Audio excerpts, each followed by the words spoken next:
Bonjour à tous, je te propose dans cette vidéo un exercice d'application pour appliquer la règle des signes dans la division des nombres. C'est parti! Je te propose donc ici un exercice d'entraînement pour appliquer la règle des signes dans la division des nombres relatifs.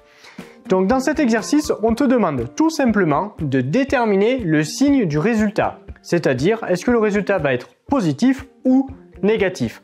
On ne te demande pas ici d'effectuer les calculs. Donc ce que je te propose, c'est que tu essayes dans un premier temps chez toi de réaliser seul l'exercice et bien évidemment, je corrige juste après, c'est à toi.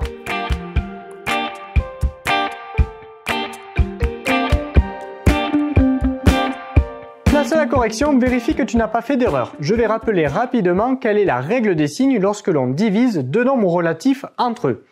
Premier cas, on va diviser un nombre positif par un autre nombre positif. Positif divisé par positif, cela nous donne un résultat positif. Deuxième situation, je divise un nombre positif par un nombre négatif. Le résultat va nous donner un nombre négatif.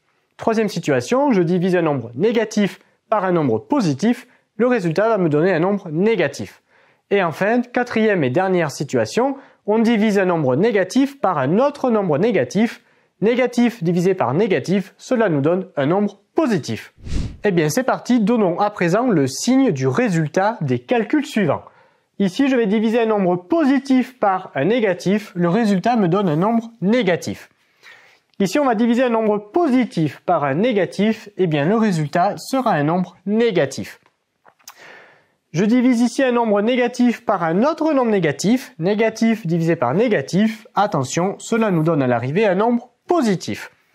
Ici on va diviser un nombre négatif par un négatif, c'est comme pour les situations précédentes, négatif divisé par négatif, cela nous donne un nombre positif.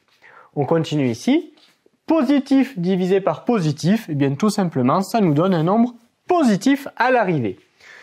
Positif divisé par négatif, cela nous donne à l'arrivée un nombre négatif.